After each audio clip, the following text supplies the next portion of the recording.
A mensagem que nunca deveria existir. Eu não sou de mexer em nada que não é meu. Nunca fui. Sempre ensinei isso para minha filha. Respeito é a base de tudo. Mas naquela noite, não sei explicar. Havia um peso no ar, um silêncio estranho na casa, e o celular dela, esquecido em cima da mesa da cozinha, piscava, a luzinha acesa como se me chamasse.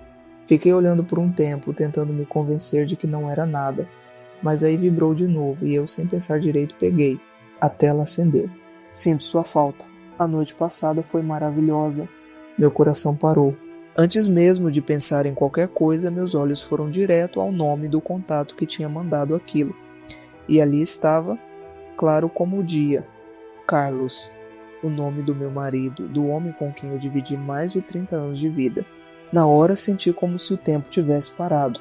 O celular tremia na minha mão, mas quem tremia mesmo era eu. As pernas bambearam, o estômago embrulhou e um gosto metálico subiu na boca. Eu queria acreditar que era um engano, que eu estava vendo errado, que era outro Carlos, mas não era. Toquei na conversa, a tela abriu. E então, como uma avalanche, veio tudo. Mensagens antigas, emojis de coração, fotos íntimas, frases que nunca imaginei ler, muito menos entre eles dois, minha filha e meu marido, minha filha e o homem que eu amava, que eu confiava, que eu acreditava ser incapaz de fazer algo assim. Naquele instante senti como se alguém tivesse arrancado meu peito com as mãos. Mas eu não chorei. Sentei ali mesmo, na cadeira da cozinha, com o celular nas mãos. A casa em silêncio. O relógio marcava as ervas de 0h47. Lá fora a rua dormia, mas dentro de mim o caos já tinha começado. Continuei lendo. Você estava linda ontem. Quero você de novo. Ela não precisa saber. Era isso que eles diziam, com naturalidade, como se eu fosse uma figurante na própria vida que eu construí. E enquanto lia, eu lembrava das noites em que eu os vi rindo juntos no sofá, dos dias em que saí para visitar minha irmã e deixei a casa aos cuidados deles, das vezes que achei estranho ver os dois cochichando, mas ignorei, achando que era surpresa de aniversário, ou algo assim. Que tola eu fui!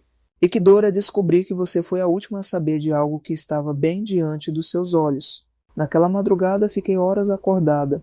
Não consegui dormir. A cada hora voltava ao celular. Lia de novo.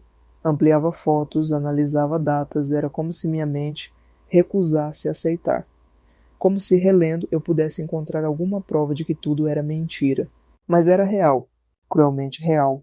Quando o dia amanheceu, eu ainda estava ali, com olheiras fundas, rosto inchado e o peito rasgado. Mas mesmo assim fiz café. Ajeitei a cozinha, preparei a mesa como se tudo estivesse normal, como se meu mundo não tivesse acabado poucas horas antes. Minha filha desceu as escadas com o rosto calmo, cabelo preso de qualquer jeito. Me deu um beijo na testa e pegou o celular da mesa. Oh, esqueci isso aqui ontem, né? Disse com um sorriso. Eu apenas assenti, a garganta travada, a alma em pedaços. Mas o sorriso eu mantive. E foi ali que decidi. Não ia confrontar. Não ainda. Ia observar. Ia guardar. Ia entender até onde aquilo ia. Porque se eu tinha sobrevivido àquela primeira noite, podia suportar um pouco mais. Só para ver até onde seriam capazes de ir. Só para ter certeza de que não era um erro isolado. Naquele dia nasceu uma outra mulher dentro de mim. Não era mais a esposa dedicada, nem a mãe zelosa. Era uma mulher ferida, mas alerta. Uma mulher que começava lentamente a se preparar para uma guerra. Quando o amor se transforma em prova, naquela manhã, tudo parecia igual. A luz da janela entrando pela sala, o barulho dos passarinhos lá fora, até o cheiro do café fresco preenchendo o ar. Mas dentro de mim, nada era igual. A mulher que existia antes daquelas mensagens tinha morrido. No lugar havia outra, mais dura, mais fria, mais atenta. Meu marido desceu as escadas como fazia todos os dias. Beijou minha bochecha, perguntou se eu dormi bem. Eu disse que sim, com um sorriso que doeu para sustentar. Tá com uma carinha cansada hoje. ele comentou pegando a xícara. Sorri de novo, finjo bem. Aprendi isso rápido, mais rápido do que eu gostaria. Sentei à mesa com os dois. Eles conversavam normalmente, como se nada tivesse acontecido, como se na noite anterior não tivessem trocado mensagens de desejo, como se eu fosse cega, como se eu não existisse. Mas eu existia, e eu via. Cada palavra que ele dizia, eu pesava. Cada olhar que ela dava, eu observava. Estavam mais contidos, eu notei. Talvez um deles tenha percebido que o celular ficou fora do lugar. Ou talvez fosse só paranoia minha. Mas se era paranoia, então eu estava disposta a investigar até o fim. Esperei eles saírem de casa. Meu marido foi para o trabalho, como sempre. Minha filha disse que ia na academia, mas... será? Peguei o celular dela de novo. Ela confiava demais. Ainda não tinha colocado senha. Dessa vez fui mais a fundo. Abri o aplicativo de mensagens que ela usava menos, e lá estavam. Conversas arquivadas. Fotos que não estavam na galeria. Vídeos curtos, gravados às escondidas, um deles deitado na cama do nosso quarto. Nosso, meu. Pausei, voltei, assisti de novo. O ângulo mostrava só o teto, mas eu reconheci aquele teto. E reconheci a voz dele. Um murmúrio, um gemido abafado. A risada dela, um sussurro. Ela nunca vai saber. Como é que se continua vivendo depois de ouvir isso? Fechei o celular, fui até o banheiro, olhei no espelho, me senti velha. Não por causa da idade, mas por tudo. Por ter sido ingênua, por ter confiado demais, por ter amado demais, eu que sempre fui firme e segura, estava ali, despedaçada por dentro, mas de pé. E aí veio a decisão. Não era mais sobre tristeza, era sobre clareza. A partir dali eu ia reunir provas. Não porque queria vingança, não era sobre vingança, era sobre a verdade. Sobre me dar a dignidade de saber tudo, de ver tudo, de entender como aquilo começou e onde pretendia terminar. Peguei um caderno velho, daqueles de lista de mercado, e comecei a anotar. É terça-feira, 10h47, ela saiu vestida com legging preta e jaqueta jeans. Disse que ia para a academia. Voltou 13h15. Mensagens arquivadas datam de 6 meses atrás. Primeira troca com tom íntimo foi em 13 de fevereiro, após viagem do Carlos a Porto Alegre. Carlos saiu para a reunião às 14 e retornou apenas 18. Disse que trânsito estava péssimo, mas o Waze mostra trajeto de 40 minutos. Eu virava detetive da minha própria casa. Instalei um aplicativo espião no computador de casa. Verifiquei contas vinculadas, histórico apagado. Tudo o que podia eu salvava. Imprimi conversas. Baixei vídeos, copiei áudios. Montei uma pasta, escondida no fundo do guarda-roupa, atrás dos lençóis velhos. Meu arquivo da dor. E enquanto isso, eles continuavam fingindo. Meu marido me beijava a testa toda noite. Minha filha me ajudava a cortar legumes na cozinha. Às vezes ríamos juntas vendo novela. Outras vezes assistíamos filmes antigos, como fazíamos há anos. E eu sorria. Eu fingia. Mas por dentro cada cena era um teatro. Um horror encenado em silêncio. A dor virou rotina. O engano virou companhia. E, estranhamente, comecei a me sentir forte. Porque a verdade dói, sim, mas saber é melhor do que ser enganada. Eu não sabia quando nem como iria mostrar tudo. Só sabia que estava cada vez mais certa de que um dia eles veriam. E que veriam tudo, como eu vi. Porque se o amor deles era clandestino, o fim seria público. E eu, enfim, respiraria. A filha que criei com todo o meu coração. Eu não a gerei no meu ventre. Não senti ela crescer dentro de mim, não ouvi batimentos no ultrassom. Mas desde o primeiro momento em que a vi, eu soube. Aquela era minha filha. Era como se Deus tivesse me entregado um pedaço do céu em forma de menina. Ela tinha só 3 meses. Foi num abrigo municipal, em uma manhã de chuva fina. Carlos e eu tínhamos acabado de receber a negativa do nosso último tratamento para engravidar. Eu estava derrotada, emocionalmente quebrada. Mas ele me abraçou e disse: "Vamos adotar. Nosso amor merece ter um nome." E assim ela entrou em nossas vidas. Lembro do primeiro toque. Ela era tão pequena, tão frágil, tão quietinha. Quando coloquei aquele corpinho nos braços, ela não chorou. Só me olhou. Um olhar que atravessou minha alma. Ali eu entendi. Maternidade não é sangue, é escolha. E eu escolhi amá-la. Todos os dias. Para sempre. O nome que demos foi Amanda, porque eu queria que ela se sentisse amada desde o nome. E ela foi. Meu mundo girava em torno dela. Passei madrugadas em claro com cólicas, febres, pesadelos. Ensinei a dar os primeiros passos, segurando suas mãozinhas trêmulas. Lembro de cada primeiro dia, da escola, do balé, da febre alta que me deixou apavorada. Eu era mãe com todo o corpo, com toda a alma. Carlos sempre foi presente também. A verdade é que, naquela época, eu achava que tínhamos uma família perfeita. As pessoas diziam que Amanda parecia comigo. O jeito, os olhos puxados, o sorriso. Eu sorria emocionada, porque aquilo me fazia sentir inteira. Validava meu amor. Nunca escondi que ela era adotada, mas criei com tanto cuidado, com tanto zelo, que ninguém ousava tratar diferente. Ela sempre teve o melhor: boa escola, boa alimentação, afeto, carinho, limites. Quando ela ficou mocinha, eu sentei com ela, expliquei o mundo com calma. Mostrei como se proteger, como se amar, como se respeitar. E sabe o que mais dói agora? É que ela cresceu aprendendo com o meu exemplo. Ela cresceu me vendo amar o pai dela com respeito, me vendo honrar um casamento, me vendo cuidar dos dois como se minha vida dependesse disso. E mesmo assim, foi capaz de fazer o que fez. É por isso que quando dizem que adotar não é a mesma coisa que parir, eu respondo com lágrimas nos olhos. Você está certa. Adotar pode doer ainda mais. Porque ela não veio de mim, mas eu dei tudo de mim. E no fim, fui ferida por ela da forma mais cruel que alguém pode ser ferida. Às vezes eu me pego tentando lembrar sinais.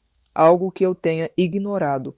Uma fase estranha, uma rebeldia, uma distância. Mas não encontro. Amanda sempre foi carinhosa, atenciosa, me chamava de mãe com tanta ternura. Dizia que eu era sua melhor amiga. E talvez seja isso que mais dilacera. A mentira sustentada por tanto tempo. O teatro que ela encenou por 18 anos. Ou talvez não fosse teatro. Talvez tenha sido real. Até deixar de ser. Até ele se tornar mais do que um pai. Até ela olhar para ele como mulher e não mais como filha. Será que ele resistiu no começo ou foi ele quem iniciou? Essas perguntas me consomem, mas a resposta talvez eu nunca tenha, e talvez não precise, porque, seja quem for o culpado inicial, os dois permaneceram. Os dois escolheram continuar, e cada escolha foi uma facada a mais em mim. Volto a ver fotos antigas, Amanda sentada no colo dele, os dois rindo, eu do lado, segurando a câmera, o retrato de uma família feliz. Agora vejo com outros olhos. Pergunto-me, aquele abraço era puro? Aquela risada era inocente? Não sei. E o que é mais cruel? Duvidar do passado é quase tão doloroso quanto ser traída no presente. Me peguei relendo cartas que ela me escrevia quando era criança. Mamãe, você é minha heroína. Quero crescer e ser como você. Obrigada por me escolher. Palavras escritas com lápis de cor, em papel dobrado, com o coração desenhado no canto. Guardei tudo numa caixa de lembranças. Um baú de amor, agora transformado num memorial de dor. Mas não tive coragem de rasgar. Ainda não. Porque por mais que Amanda tenha me destruído, uma parte minha ainda lembra da menina que ela foi. E essa menina eu amei com todas as forças. A mulher que ela se tornou, essa eu não reconheço. E é contra essa mulher que agora eu me defendo. Com silêncio, com observação, com o amor que virou armadura. Porque se um dia ela soube me enganar, hoje sou eu quem vê tudo com olhos de ferro. E juro pela mãe que fui, a verdade não vai morrer comigo. E eu mesmo ferida seguia, sem pressa, sem grito, mas com uma força que eles jamais imaginariam que existia dentro de mim. O marido que pensei conhecer, Carlos sempre foi um homem de poucas palavras, nunca foi do tipo romântico exagerado, daqueles que declaram amor em público ou que enchem a casa de flores sem motivo. mas ele era constante, presente, um homem que trazia estabilidade, e para mim aquilo sempre bastou. Nos conhecemos no baile de igreja. Eu tinha 23, ele 28. Não foi paixão à primeira vista, mas foi uma paz à primeira conversa. Ele me ouviu, prestou atenção nas minhas ideias, me perguntou coisas sobre mim sem pressa, sem segunda intenção. Parecia diferente dos outros homens que conheci. Começamos a namorar devagar. Ele me buscava em casa, me levava para jantar simples, caminhávamos juntos no parque. Nunca foi impulsivo, nem ciumento. Era um homem equilibrado. E eu, que sempre fui mais intensa, achava aquilo reconfortante. Casamos 2 anos depois. Uma cerimônia modesta, só com a família e os amigos mais próximos. Ele me prometeu fidelidade, respeito e companheirismo. Não me prometeu aventuras nem fogos de artifício, mas me prometeu estar. E ele esteve. Quando descobrimos que eu não podia ter filhos, ele chorou comigo. Me abraçou forte naquela sala fria do consultório e disse: não importa, a gente vai ser uma família do nosso jeito. E assim começamos a adoção. Carlos cuidava de Amanda como pai de verdade. Dava banho, colocava para dormir, levava nas festinhas, nas consultas. Nunca deixou que ela sentisse falta de nada. As pessoas diziam: você teve sorte de encontrar um homem assim. E eu sempre concordava com orgulho. Durante anos nossa vida foi normal, sem grandes altos nem baixos. Tínhamos nossa rotina. Ele trabalhava muito, mas sempre jantava em casa. Aos domingos fazia churrasco, assistia futebol. Às vezes brigávamos por bobagens, como qualquer casal, mas sempre nos reconciliávamos. Tivemos viagens, aniversários, conquistas juntos. Ele estava lá quando minha mãe morreu, quando tive aquela crise de ansiedade, quando Amanda teve catapora e eu não dormi por 3 noites seguidas. Ele sempre dizia: somos uma equipe. E por isso talvez a traição tenha me dilacerado tanto. Porque Carlos não era só meu marido. Ele era minha base, meu ponto fixo, o pilar em que me escorava quando o mundo pesava. E descobri que aquele pilar estava podre, foi como ver a casa cair sobre mim. Nos dias que se seguiram à descoberta, comecei a olhar para ele com olhos diferentes. O jeito como ele mexia no celular, rápido demais, sempre virado para baixo. As saídas de última hora, o perfume trocado, as roupas íntimas novas, sinais pequenos que antes eu não queria ver. Agora estavam gritando, e o mais cruel era a naturalidade. Ele me beijava de manhã, como sempre, me ligava à tarde para saber se eu precisava de algo, mandava mensagem de bom dia, como se nada estivesse acontecendo, como se a culpa não existisse. Mas ela existia. E para mim a pior parte foi imaginar como e quando aquele amor proibido começou. Teria sido em um momento de fragilidade dele, uma carência, ou foi desejo, algo que cresceu aos poucos? Será que ele resistiu no início? Será que sentiu culpa, ao menos na primeira vez?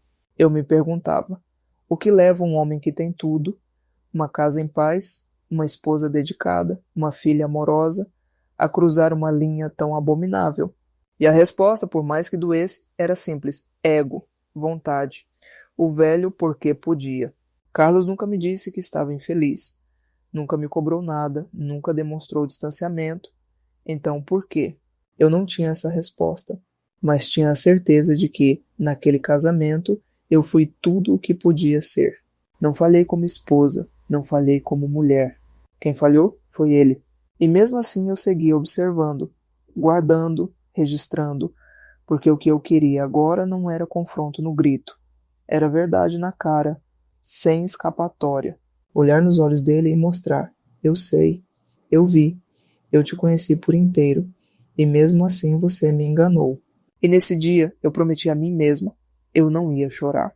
A mulher que ela se tornou, essa eu não reconheço. E é contra essa mulher que agora eu me defendo. Com silêncio, com observação, com o amor que virou armadura. Porque se um dia ela soube me enganar, hoje sou eu quem vê tudo com olhos de ferro. E juro pela mãe que fui, a verdade não vai morrer comigo. E eu mesmo ferida seguia, sem pressa, sem grito, mas com uma força que eles jamais imaginariam que existia dentro de mim. Pequenas mentiras, grandes buracos. Foi numa terça-feira que percebi a primeira hesitação. Carlos estava saindo para o trabalho, como sempre fazia.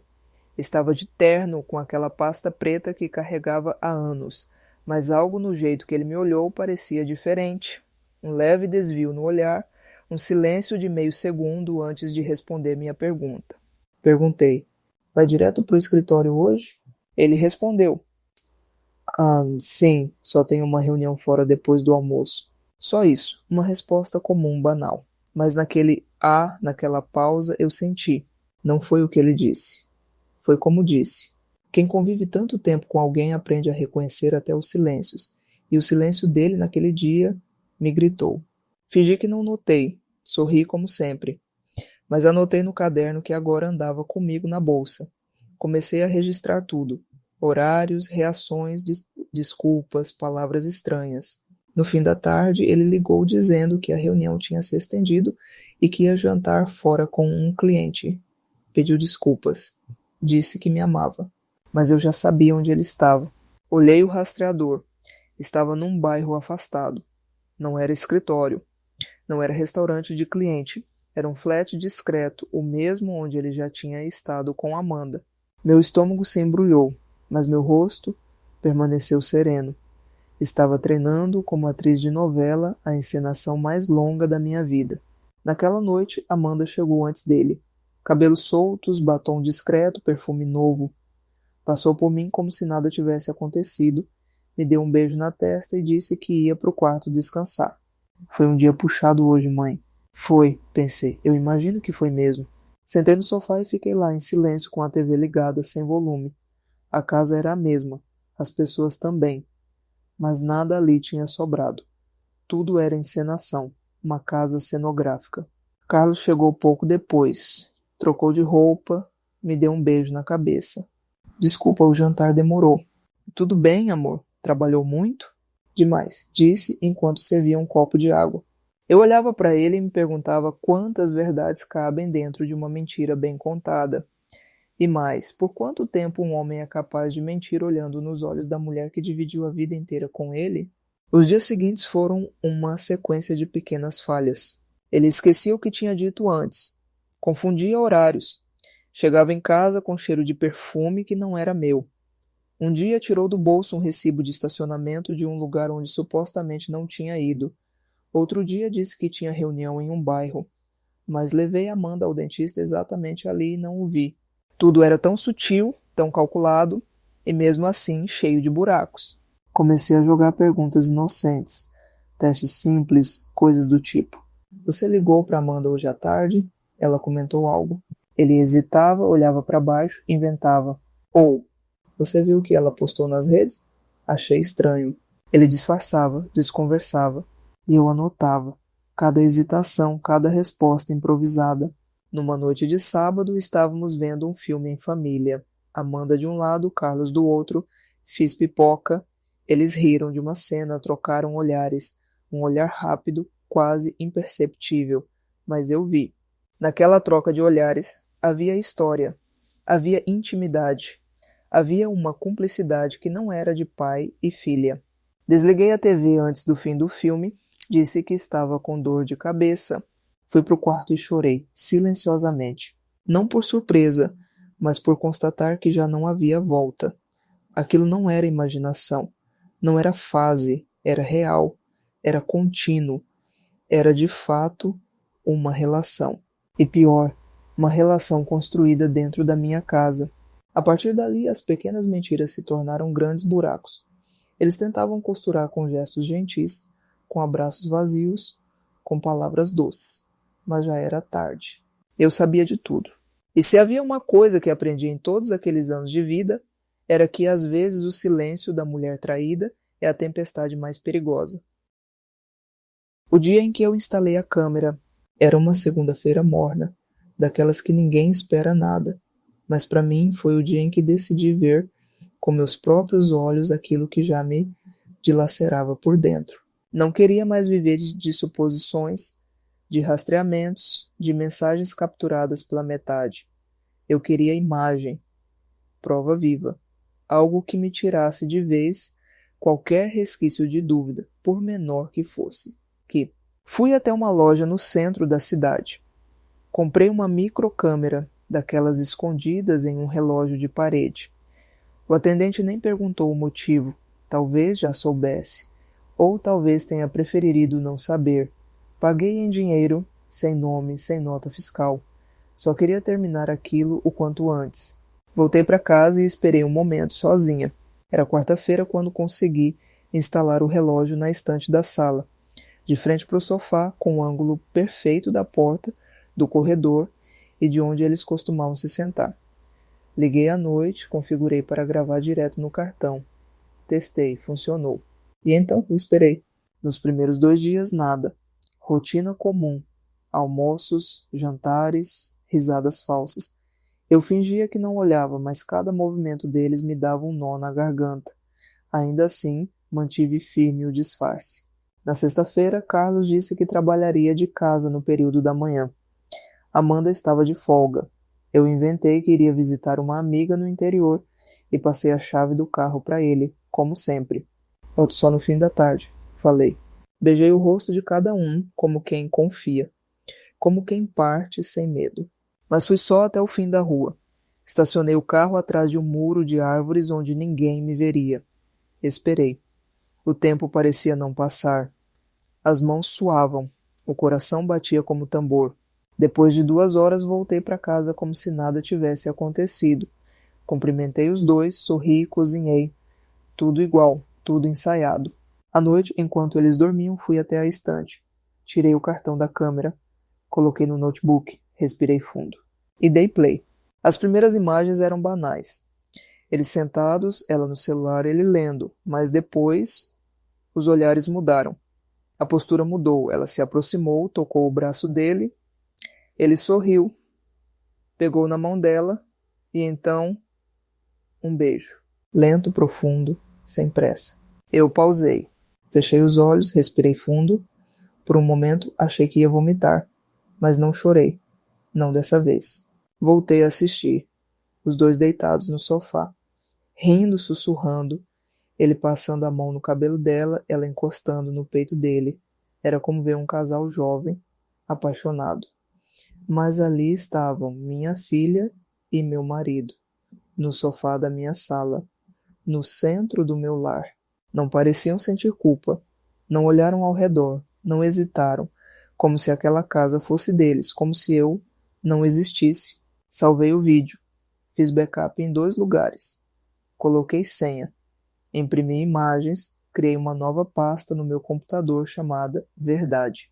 E naquela noite, pela primeira vez desde o início de tudo, dormi. Um sono profundo, sem sonho. Não porque a dor passou, mas porque, enfim, a verdade não era mais uma sombra. Era concreta, real, inquestionável. No dia seguinte, tomei café olhando para os dois. Amanda comendo torrada, Carlos lendo o jornal. A cena parecia uma propaganda de família feliz, e eu ali com a certeza de que tudo era mentira. Mas havia uma diferença. Agora eu estava no controle. E isso, meus amores, muda tudo. Ele hesitava, olhava para baixo, inventava. Você viu o que ela postou nas redes? Achei estranho. Ele disfarçava, desconversava, e eu anotava. Cada hesitação, cada resposta improvisada. Numa noite de sábado, estávamos vendo um filme em família. Amanda de um lado, Carlos do outro. Fiz pipoca. Eles riram de uma cena, trocaram olhares. Um olhar rápido, quase imperceptível. Mas eu vi. Naquela troca de olhares, havia história. Havia intimidade. Havia uma cumplicidade que não era de pai e filha. Desliguei a TV antes do fim do filme. Disse que estava com dor de cabeça. Fui para o quarto e chorei, silenciosamente. Não por surpresa, mas por constatar que já não havia volta. Aquilo não era imaginação. Não era fase, era real. Era contínuo. Era de fato uma relação. E pior, uma relação construída dentro da minha casa. A partir dali, as pequenas mentiras se tornaram grandes buracos. Eles tentavam costurar com gestos gentis, com abraços vazios, com palavras doces. Mas já era tarde. Eu sabia de tudo. E se havia uma coisa que aprendi em todos aqueles anos de vida, era que às vezes o silêncio da mulher traída é a tempestade mais perigosa. O toque que não era mais inocente. Depois que vi as imagens, nada mais me parecia natural. O toque leve no ombro, antes tão comum, agora era intimidade. O olhar demorado, antes ternura, agora era desejo. A risada compartilhada, antes inocente, agora era cumplicidade secreta. E eu, que antes me achava parte de tudo, agora era só espectadora, uma intrusa dentro da própria casa. Cada gesto entre os dois parecia coreografado, mas não para mim, para eles. Amanda passou a usar roupas mais leves dentro de casa. Shorts curtos, camisetas largas sem sutiã. Algo que eu jamais tinha notado antes como impróprio. Mas agora era impossível não ver. Carlos, por sua vez, fazia comentários sutis. Essa cor te caiu bem. Tá ficando mais bonita a cada dia. Frases que, ditas por um pai, deveriam soar inocentes. Mas ali não eram. Eles estavam confiantes demais. Como se o segredo os unisse. Como se o perigo fosse parte da paixão. E isso me corroía. Teve uma tarde em que entrei na sala de surpresa. Amanda estava sentada no colo dele, rindo. Quando me viram, ela se levantou rápido demais, como quem se queima. Ele pigarreou, ajeitou a camisa. Estávamos vendo umas fotos antigas, disse ele com naturalidade forçada. Eu apenas assenti, fingi que acreditava. Mas por dentro, anotei. 25 de maio, 16 de 22, flagrante de intimidade. Naquela noite fui ao meu caderno e rabisquei mais uma página. Cada linha era como uma ferida que sangrava de novo. Mas também era preparação, fortalecimento. Eu não ia permitir que aquilo seguisse impune. Mas tudo tinha seu tempo. Observei mais. Notei como Amanda sabia exatamente quando Carlos estava prestes a chegar. Como ela se arrumava antes dele entrar pela porta. Como o sorriso dela ganhava um brilho diferente ao ouvir o barulho das chaves. Notei também como ele olhava para ela quando achava que eu não estava vendo. Um olhar que nenhuma mulher deseja ver no rosto do marido direcionado a outra mulher, ainda mais. A própria filha. As conversas entre eles mudaram. Eram mais sussurradas, mais carregadas de subtexto. Às vezes davam risadinhas cúmplices e depois se afastavam como se nada. Se eu perguntasse sobre o que era, diziam besteira. Mas não era. Aquilo não era mais uma traição, era um romance. Eu via, eu sentia. E não havia nada mais cruel do que enxergar o amor entre duas pessoas que você ama e saber que aquele amor te destrói. Comecei a ficar atenta até nos jantares em família, observei a forma como se sentavam, sempre um de frente para o outro, nunca ao meu lado, como se esquecessem da minha presença, como se eu fosse parte do cenário. Em um domingo, enquanto lavava os pratos, os ouvi rindo na varanda. Fui até a porta devagar. Carlos contava uma piada. Amanda gargalhava. Ela colocou a mão no braço dele. Ele segurou por um segundo a mais do que devia. Eu não entrei, não interrompi. Voltei para a cozinha, liguei a torneira e chorei ali mesmo, em silêncio. Era uma dor que não gritava mais, era muda, mas tão funda que me fazia dobrar os joelhos dentro sem cair por fora. E mesmo assim, continuei. Porque agora eu tinha um plano. Porque agora eu tinha provas. E porque agora eu já não era mais a mulher traída que espera. Eu era a mulher que via, que anotava, que se fortalecia. E quando chegasse a hora, eles iam sentir o que era estar do outro lado do olhar. Fui para o quarto e chorei, silenciosamente. Não por surpresa, mas por constatar que já não havia volta. Aquilo não era imaginação. Não era fase, era real. Era contínuo. Era de fato uma relação. E pior, uma relação construída dentro da minha casa. A partir dali, as pequenas mentiras se tornaram grandes buracos. Eles tentavam costurar com gestos gentis, com abraços vazios, com palavras doces. Mas já era tarde. Eu sabia de tudo. E se havia uma coisa que aprendi em todos aqueles anos de vida, era que às vezes o silêncio da mulher traída é a tempestade mais perigosa. Um jantar com gosto de veneno. Domingo à noite sempre foi um ritual aqui em casa. Desde que a Amanda era pequena, eu fazia questão de manter esse costume. Todos juntos à mesa, a comida preferida de cada um, conversa sem pressa, risadas entre os pratos. Mesmo depois de adulta, mesmo depois de começar a trabalhar, ela sempre voltava para esses jantares. E Carlos também fazia questão. Era o dia da família, né, como chamávamos. Mas naquele domingo, Tudo era diferente. Eu acordei cedo, fui à feira e escolhi as melhores verduras. Fiz o frango assado do jeito que Carlos gostava, com alecrim fresco e batatas douradas. Preparei o arroz com alho e um soufflé de queijo que Amanda adorava. Tudo estava perfeito. Mas não era amor que me movia, era precisão. Eu queria observar. Queria ver até onde eles seriam capazes de manter a farsa, sentados à minha frente, mastigando mentiras entre talheres. Na hora marcada, os dois apareceram na cozinha. Carlos estava arrumado demais para um domingo em casa. Cabelo penteado com gel, camisa nova, perfume forte. Amanda vinha logo atrás, com um vestido leve, maquiagem discreta e sorriso de quem já sabia o que viria. Eles se sentaram, um de frente para o outro, eu ao lado, como uma convidada na própria casa. Está tudo cheiroso, mãe, disse Amanda. Como sempre, você se superou, completou Carlos. Sorri, agradeci. Servi os pratos. Os talheres batiam levemente nos pratos. Os sons comuns de qualquer jantar, mas cada ruído para mim era uma faca. Falei pouco, eles falaram demais. Carlos comentou sobre o novo projeto na empresa. Amanda contou sobre um curso online que estava fazendo. Riam, se olhavam, trocavam palavras entre linhas, eram bons no teatro, mas eu era melhor na direção. Observei como ele puxava a cadeira dela, como ela tocava o antebraço dele quando queria sua atenção, como riam das mesmas coisas no mesmo tempo. E ali, no meio daquelas migalhas de falsidade, algo em mim endureceu de vez. Não era mais só dor, era uma certeza fria. Eles não iam parar. Não havia culpa nos olhos deles, havia prazer, havia um pacto. E eu era o obstáculo. Na sobremesa servi pudim. Amanda elogiou tanto que Carlos brincou. Vai acabar tendo que aprender, hein? Ela respondeu olhando direto para ele. Posso treinar com você como cobaia. Os dois riram. Eu também. Um riso tão sereno que por um segundo me assustei comigo mesma. Porque naquele momento eu estava calma, inacreditavelmente calma. Era como se finalmente eu tivesse aceitado. Aquela família tinha morrido, e eu era a única que enterrava o corpo. Quando terminamos de comer, pedi ajuda para lavar a louça. Amanda se ofereceu. Carlos foi para a sala como sempre. Enquanto ela enxugava os pratos, perguntei: Tá feliz, filha? Ela hesitou por uma fração de segundo. Depois sorriu. Tô, mãe, por quê? Olhei nos olhos dela, e pela primeira vez vi um traço de medo.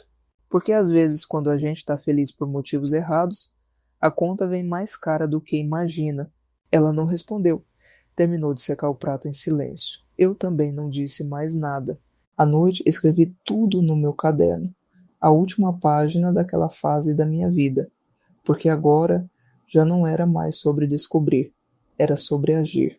A pasta com as provas estava completa. Fotos, vídeos, áudios, anotações. Tudo numerado, organizado, salvo em nuvem. Agora só faltava uma coisa, o momento certo. E esse momento estava mais perto do que eles podiam imaginar. Minha preparação silenciosa para a verdade. O dia que eu escolheria para mostrar tudo não podia ser qualquer um.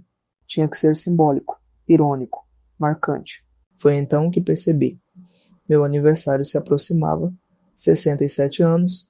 Eu sabia que eles planejavam alguma comemoração. Amanda já tinha deixado escapar que queria surpreender. Carlos andava perguntando o que eu queria de presente. E foi aí que eu decidi, se era para ter uma celebração, que fosse a celebração da verdade. Comecei os preparativos como quem organiza uma festa qualquer. Fiz lista de convidados. Meus irmãos, minhas duas melhores amigas, o casal de vizinhos que sempre me admirou como exemplo de mulher forte, a madrinha de Amanda. Convidados selecionados a dedo, pessoas que conheciam a nossa história, que acreditavam na imagem da família perfeita.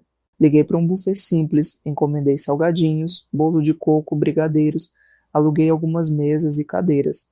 Carlos me elogiou por querer festejar. Amanda parecia genuinamente animada. Vai ser especial, mãe, ela disse. Vai sim, filha, inesquecível. Durante os dias que antecederam, continuei com minha rotina, mas por dentro eu era outra. Não havia mais hesitação, não havia mais dúvida. Tudo estava pronto. Preparei o vídeo. Com a ajuda de um sobrinho que trabalha com edição, montei discretamente um clipe curto, direto. Começava com uma música suave, fotos da nossa família ao longo dos anos.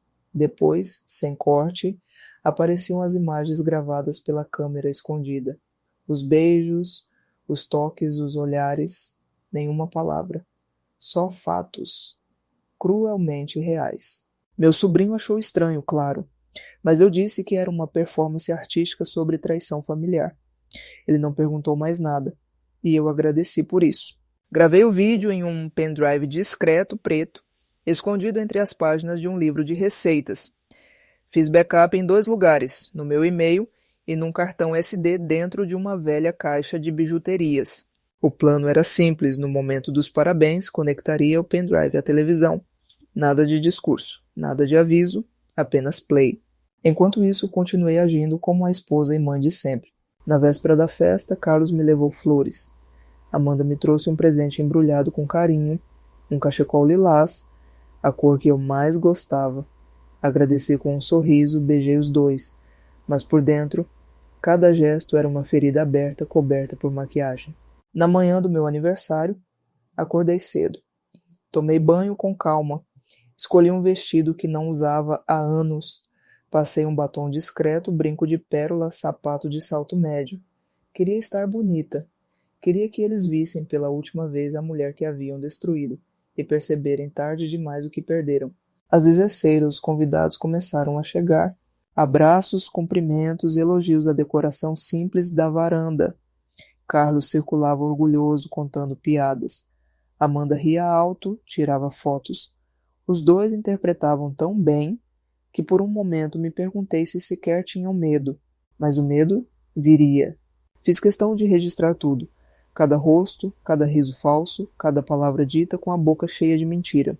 Às 18 serviram o bolo. Luzes apagadas, todos cantando. Amanda do meu lado esquerdo, Carlos do direito, um em cada ombro, como nos velhos tempos. Apaguei as velas, fechei os olhos, fiz um pedido. Pedi justiça. E então a hora chegou. Pedi licença. Peguei o controle da TV. Encaixei o pendrive discretamente. Todos achavam que era um vídeo de homenagem, fotos, memórias, mensagens de carinho. Apertei play. A música começou. Os sorrisos se mantiveram por menos de 30 segundos. Na primeira imagem dos dois se beijando no sofá, o silêncio caiu como um trovão. Uma vizinha cobriu a boca. Um primo franziu a testa. Amanda empalideceu. Carlos travou. Na sequência veio o vídeo dela sentada no colo dele. Depois os áudios. As imagens do motel, a mão na perna, o toque nos cabelos. Ninguém dizia uma palavra. O vídeo durou menos de 5 minutos, mas pareceu uma eternidade. Quando terminou, desliguei a TV, me virei para os dois. Não disse nada, só olhei. E foi o suficiente. Amanda saiu correndo, o rosto coberto. Carlos tentou me chamar. Levantei a mão, mandando que calasse a boca. Voltei para o meu lugar à mesa. Peguei meu prato. Comi mais um pedaço de bolo. A festa tinha acabado, mas a verdade, enfim, estava servida. O dia do meu aniversário e da revelação. Depois do vídeo, o silêncio pesou como chumbo. Os convidados não sabiam se levantavam ou ficavam. O bolo ainda estava na mesa, os brigadeiros intactos. Os sorrisos que antes preenchiam o ambiente evaporaram como vapor d'água. Só restaram olhares desconcertados, mãos inquietas e respirações contidas. Carlos foi o primeiro a se mover. Tentou falar, mas a voz não saiu. Os olhos estavam arregalados, a boca entreaberta. Um homem nu, não no corpo, mas na alma. Amanda desapareceu. Sumiu da sala, tropeçando nos próprios pés. Correu para o quarto, bateu a porta. O barulho ecoou por toda a casa. Algumas pessoas começaram a murmurar. Uma amiga minha chegou a tocar meu braço, sussurrando. Maria, você está bem? Olhei para ela com a serenidade de quem já morreu por dentro há semanas. Agora sim, respondi. Levantei da cadeira, fui até o centro da sala. Respirei fundo. Desculpem pela forma, disse, olhando um por um. Mas às vezes a verdade precisa ser servida sem açúcar. Ninguém respondeu. Ninguém precisava. Todos tinham visto. As imagens, os sons, os gestos. Não havia explicação possível. Não havia mais como negar. Carlos se aproximou, finalmente conseguindo falar. Maria, por favor, eu posso? Levantei a mão. não com raiva, mas com a firmeza de quem já ouviu demais. Não fale nada agora, nem tente. Ele parou. Ficou ali parado com os ombros caídos e os olhos vermelhos, um homem pequeno finalmente despido de toda a farsa. Uma vizinha foi embora em silêncio. Um tio de Amanda saiu logo atrás, com a expressão de quem viu um acidente e não sabe se corre ou reza. As cadeiras foram se esvaziando, um a um como folhas levadas pelo vento. Fiquei sozinha na sala. Fui até a cozinha. Peguei um copo de água. Minhas mãos não tremiam. Meu coração batia num ritmo firme, como quem dança sozinha depois do fim do baile. Era estranho. Durante semanas imaginei esse momento como uma explosão. Gritos, choro, confusão. Mas não. A verdade, quando mostrada assim, com provas e silêncio, não precisa de barulho. Ela se impõe. Ela destrói por si só. Amanda só apareceu no fim da noite. Desceu com os olhos inchados, rosto molhado, maquiagem borrada. Veio até mim devagar, como quem se aproxima de uma ferida. Mãe, por favor, me escuta. Levantei os olhos. Pela primeira vez em muito tempo, olhei para ela sem dor, sem medo, sem amor. Você sabe o que fez? Ela começou a chorar. Foi um erro. Eu não sei como começou. Eu não queria te machucar. Sorri de leve. Não era ironia. Era tristeza. Mas machucou. Ela assentiu, engolindo o choro. Tentou me abraçar. Dei um passo atrás. Eu preciso ficar sozinha agora. Ela respeitou. Subiu de novo. Fechou a porta do quarto. E eu fui pro meu. Naquela noite deitei na cama que por tantos anos dividi com Carlos. Sozinha finalmente. Senti o colchão vazio do lado dele. E pela primeira vez aquele vazio me trouxe paz. Peguei meu caderno. Escrevi. Hoje deixei de ser enganada. Hoje eles viram quem eu me tornei. Hoje renasci. Fechei os olhos. Dormi sem remédio, sem pesadelo. Porque a pior parte já tinha passado. O pior já não morava mais dentro de mim. Agora estava do lado de fora. E ali eu já não era mais vítima. Era a dona da minha história. As ruínas do que um dia foi lar. Os dias que seguiram a festa foram estranhamente silenciosos. A casa, antes cheia de conversas, risadas, ruídos de panela e passos apressados, agora parecia vazia. Não só de pessoas, vazia de alma, de cor, de calor.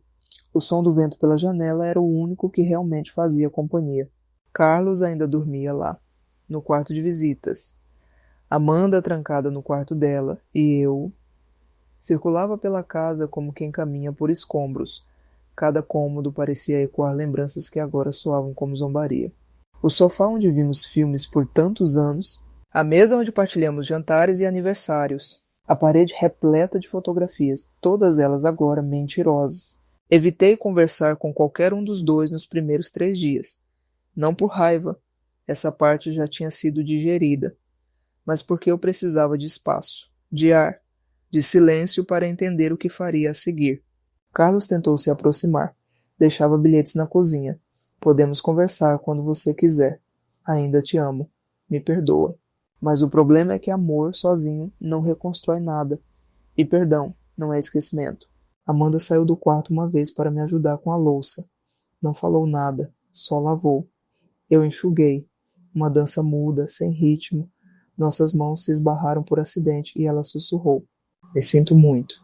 Eu não respondi, porque naquele momento eu não sabia o que dizer.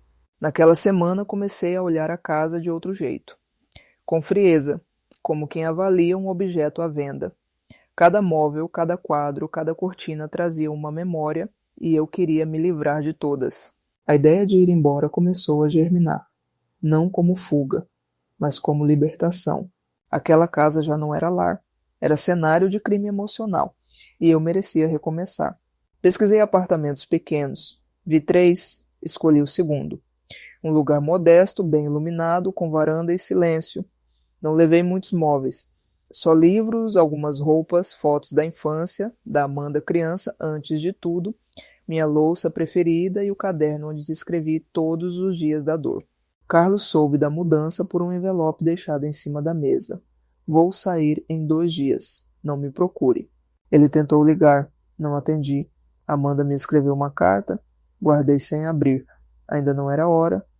Talvez nunca seja. No último dia naquela casa, caminhei por cada cômodo pela última vez. Passei a mão nas paredes, nos móveis, como quem se despede de alguém que um dia amou, mas que hoje não reconhece mais. Parei em frente à estante onde ficava a câmera. Toquei o relógio que escondia a verdade. Desliguei, fechei os olhos, respirei fundo e saí. Quando fechei a porta, não olhei para trás. No novo apartamento, os primeiros dias foram estranhos. A cama vazia, a cozinha em silêncio, os passos ecoando sozinhos. Mas aos poucos, aquilo que parecia solidão virou liberdade. Comprei uma planta para a varanda, um bule novo, um conjunto de lençóis coloridos, pendurei cortinas claras que deixavam o sol entrar sem pedir licença. Reaprendi a viver só. Comecei a cozinhar para mim mesma com carinho. Fiz sopa de abóbora, pão de queijo, bolo de cenoura, pequenos gestos de amor próprio. E toda noite escrevia no meu caderno. Hoje acordei sem esperar nada de ninguém. Hoje fui ao mercado e voltei sorrindo. Hoje não chorei.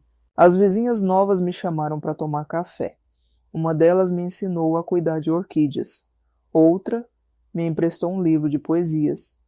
Pela primeira vez em muito tempo, me senti vista por quem não queria nada além da minha companhia. Sim, às vezes a saudade batia. Do que fomos, do que eu achei que éramos, mas era uma saudade que já não doía, era apenas lembrança. Porque o que me destruía, eu deixei naquela casa. E o que sobrou era o suficiente para começar de novo. Meu refúgio em meio ao vazio. No começo, o silêncio do novo apartamento parecia ensurdecedor.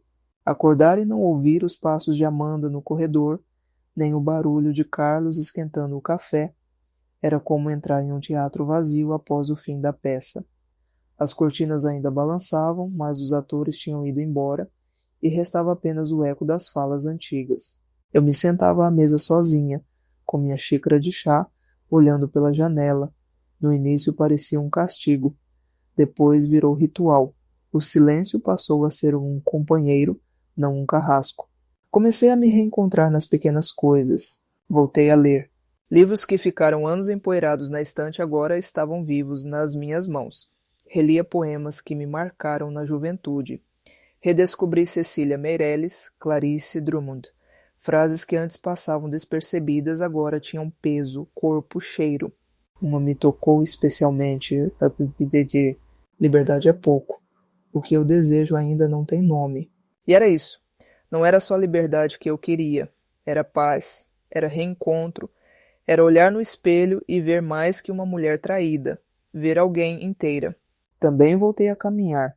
Na praça perto de casa, passava horas sentada observando os idosos jogando dominó, as mães empurrando carrinhos de bebê, os jovens correndo de fone no ouvido. E eu ali, apenas sendo. Às vezes sorria, sem motivo, apenas por estar ali, viva, livre. Comecei a cozinhar para mim com prazer, não mais porque alguém ia chegar com fome, mas porque eu merecia o cuidado. Um arroz soltinho, uma carne macia, um pudim pequeno, só para mim. Em um domingo, decidi pintar. Sempre gostei, mas nunca tive tempo. Comprei algumas tintas, telas, pincéis. Pintei flores, casas, mulheres de olhos fechados.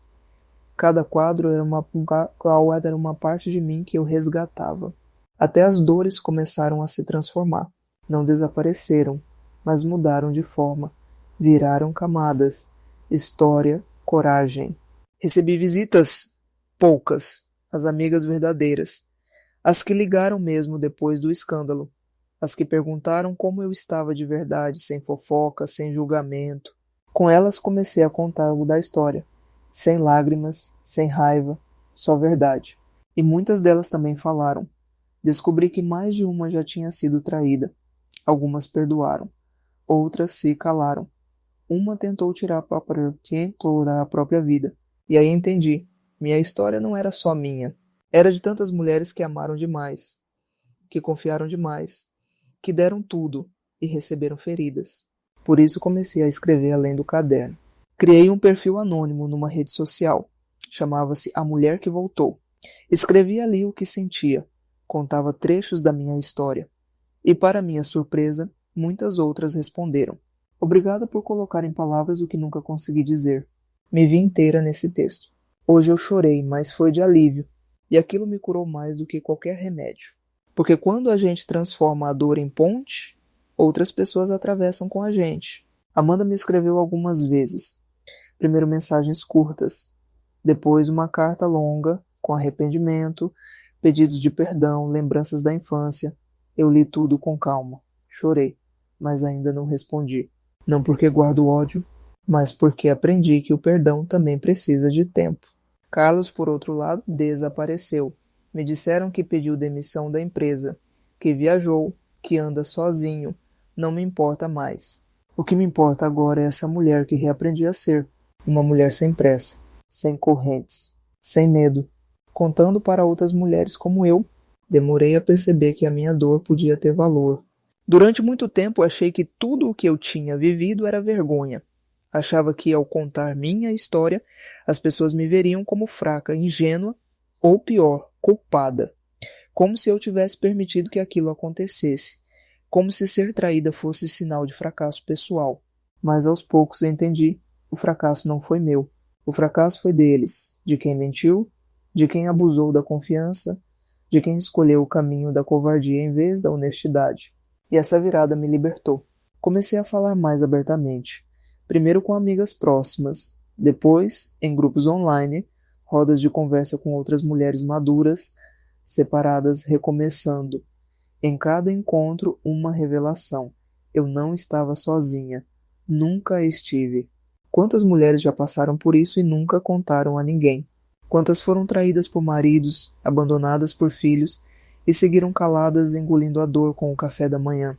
Percebi que meu silêncio era parte de um ciclo que nos prende e que ao quebrá-lo eu estava abrindo uma fresta.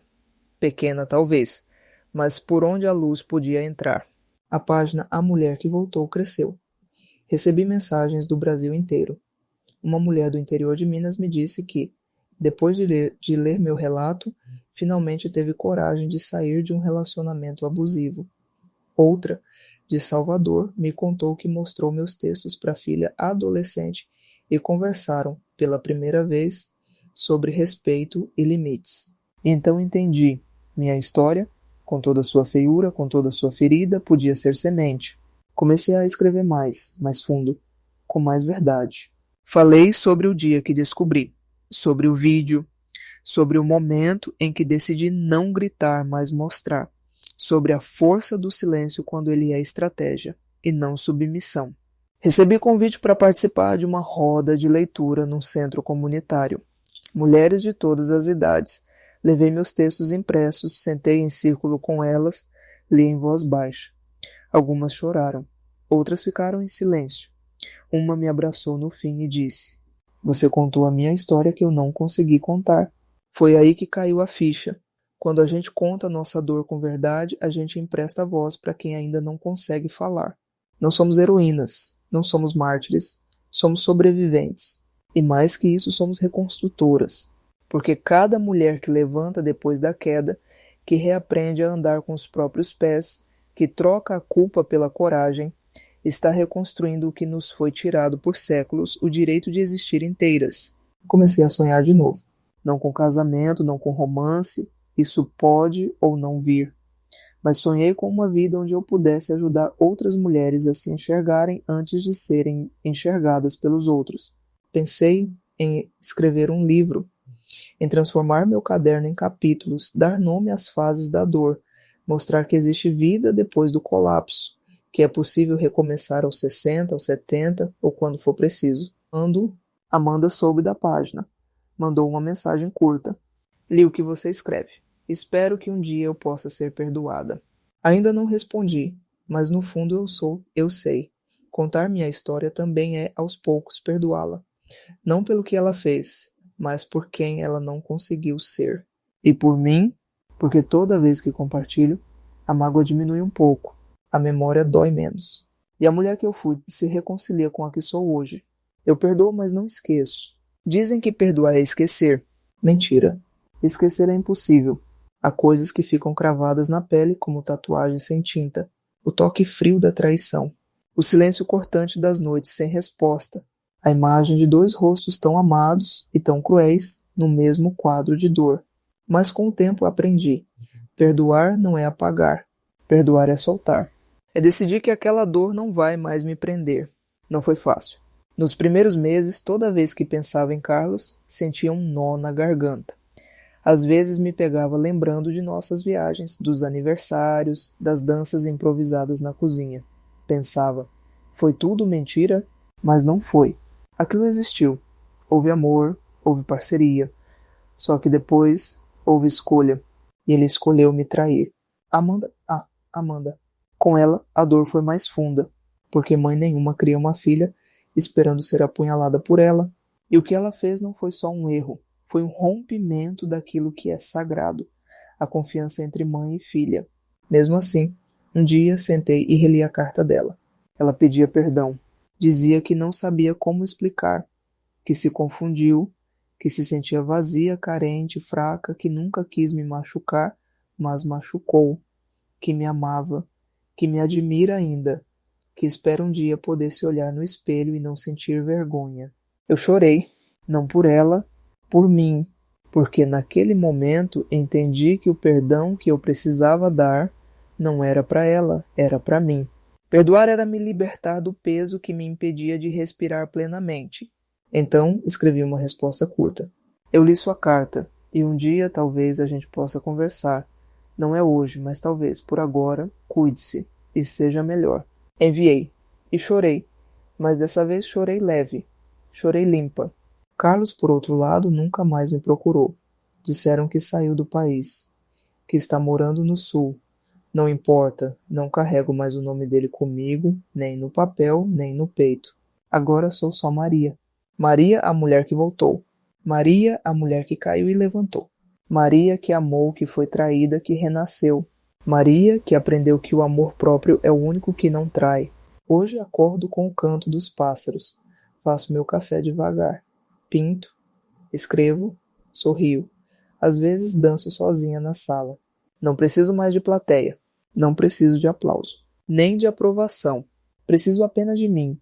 E disso, agora, eu tenho de sobra. Hoje, ao olhar para trás, tudo parece um sonho estranho. Como se aquela casa, aquela mulher, aquela dor pertencessem a outra vida. E de certa forma pertencem mesmo. A Maria que viveu tudo aquilo já não está mais aqui. Ela deixou as ruínas para trás. Guardou apenas o que era aprendizado. O resto ficou no passado. Agora, quando olho no espelho, vejo rugas que não me envergonham. São mapas, marcas de batalhas vencidas. E cada linha no meu rosto é um lembrete. Eu sobrevivi. Se alguém me perguntasse hoje se eu mudaria algo, talvez não. Porque foi a dor que me empurrou para o centro de mim mesmo. Foi o chão que desabou que me ensinou a voar. E se você que me escuta agora está passando por algo parecido, não tenha medo do fim. O fim às vezes é só o começo disfarçado. Feche a porta, tranque.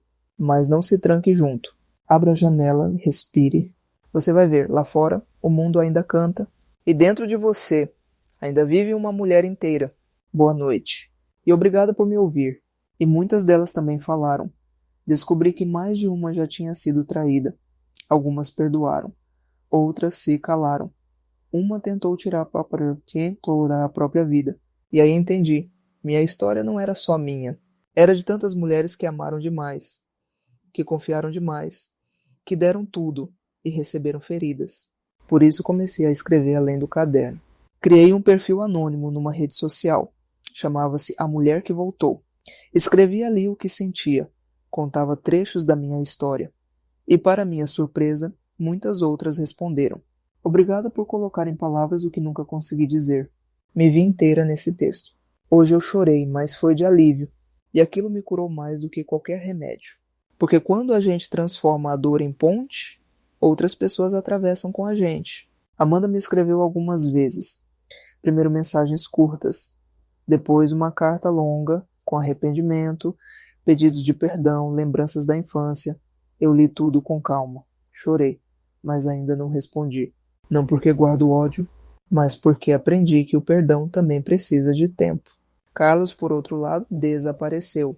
Me disseram que pediu demissão da empresa, que viajou, que anda sozinho. Não me importa mais. O que me importa agora é essa mulher que reaprendi a ser. Uma mulher sem pressa, sem correntes, sem medo,